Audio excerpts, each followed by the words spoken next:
l'a-t-il mis? C'est pas vrai! Disciples! Disciples, debout! Avez-vous vu le traité sur l'oxyde de deutérium? Je le cherche partout depuis ce matin. Vous l'avez sûrement égaré. Vous ne rangez jamais rien. C'est pas possible. Vous m'écoutez, disciples?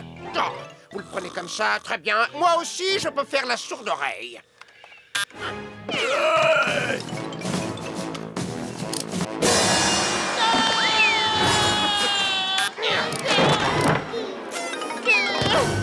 Disciples! Aïe, mais qu'est-ce qui se passe? Mais maître, pourquoi vous criez? Maintenant que j'ai toute votre attention, vous allez pouvoir me dire où se trouve mon livre. Vous savez le temps que je perds chaque jour à tout chercher par moi-même. Ah oui, La science attend mes prochaines inventions révolutionnaires et à cause de vous, je risque de finir relégué au rang de bibliothécaire dans l'histoire. Ça ne peut plus durer. Suivez-moi. J'en ai vraiment marre de lire. Voilà le robot savoir. Il est beau, non? Il est comme un nouveau-né. Il ne sait rien. Votre mission est de tout lui apprendre, ce qui vous prendra tout votre temps, bien évidemment. Mais à long terme, m'en fera gagner à moi. Il y a une certaine logique dans ce que vous dites. Vous n'avez qu'à lui montrer. Il apprendra en vous copiant. Allez, au travail. T'es mignon, toi. Je vais t'appeler... Voyons, Bidule, ça t'ira bien. Bon, Bidule, je vais t'apprendre à marcher. Fais comme moi.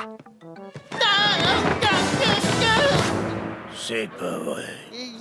À toi, maintenant. T'es marrant, toi. Non, non, non, non.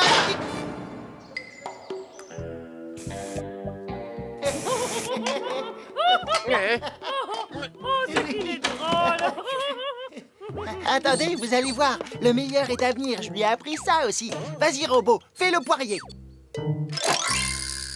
Oh, c'est pas banal, ça. Et sans les mains. Et ça, la tête, il y arrive, votre bidule? Assez! Qu'est-ce que vous fabriquez avec mon robot? Vous deviez lui apprendre des choses utiles, pas des niaiseries. Allez, robot, viens ici, suis-moi.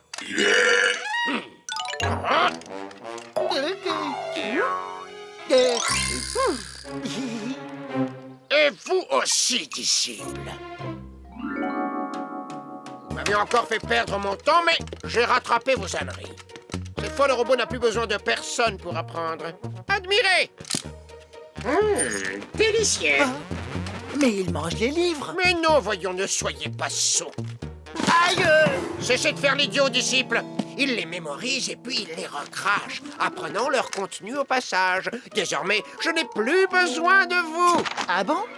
Bon, bah je vais me recoucher alors. C'était de l'humour, disciple. Restez ici. Ah, définissez humour. Ah, ça je sais. Humour, c'est quand c'est drôle. Et comment sait-on quand c'est drôle? Eh ben, quand ça fait rire, oui. Une plaisanterie, par exemple. C'est rien, ça ne sert pas la science. Quant à vous, disciples, venez avec moi, laissons-le tranquille, il a de quoi faire, et nous aussi.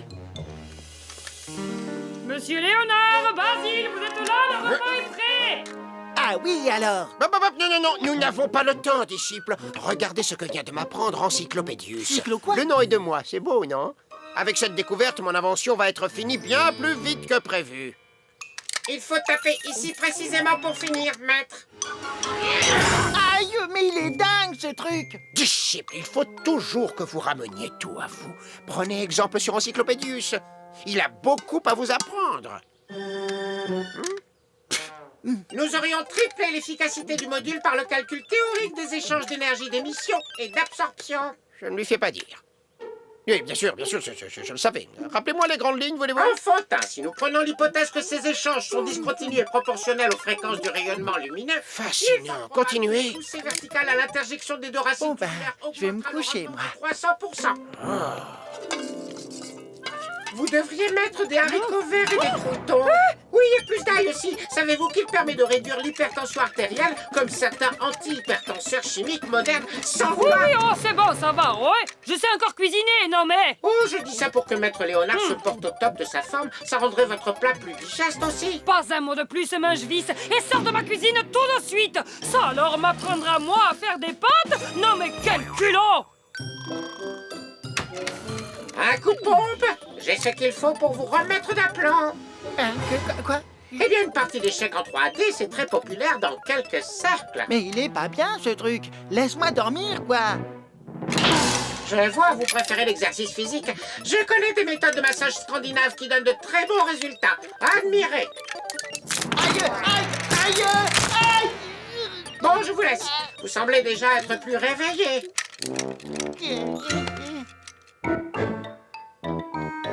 Et c'est terminé. Je ne sais pas encore ce qu'il fait, mais j'ai suivi point par point les plans donnés par Encyclopédius. Voyons ça.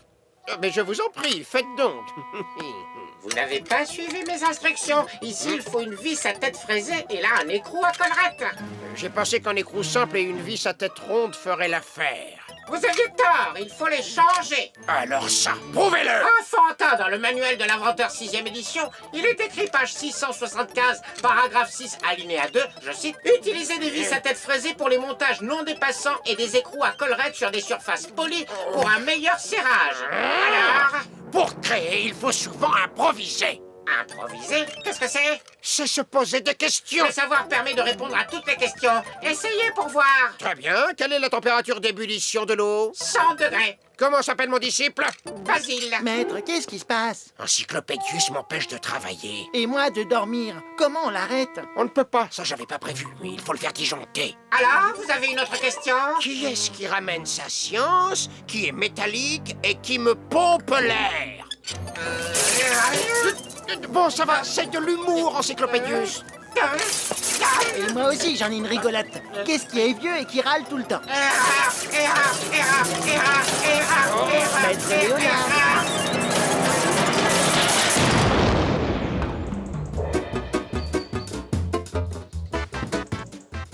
Franchement, votre robot, là, il lui manquait le sens de l'humour. Il était pas marrant, hein? Chaud. Disciple de vous à moi, d'homme à homme, au fond, qu'est-ce qui nous sépare vraiment? 42 ans, maître. Ouais, bon, d'accord, ça va. Retournez vous coucher. En plus, je ne fais même pas mon âge. Le savais-tu? Les premiers livres connus étaient écrits à la main sur des tablettes de pierre, d'argile ou de bois ciré en Égypte, d'écorce d'écaille ou de soie en Chine, puis sur les volumens, des rouleaux de papyrus d'Égypte, bientôt remplacés par des peaux de mouton ou de chèvre. Les Romains inventent le livre sous sa forme actuelle de feuillets reliés entre eux, c'est le codex. En Chine, il y a plus de 2000 ans, sous les Han, on avait déjà l'idée d'utiliser le papier pour écrire dessus, et plus tard, Bicheng met au point les techniques d'imprimerie. Grâce aux Arabes, le papier passe en Europe, où Gutenberg améliore l'imprimerie avec les caractères en métal. Le livre moderne est apparu, jusqu'à ce que l'ordinateur vienne encore le faire évoluer. Ouais, et on a écrit des millions de livres.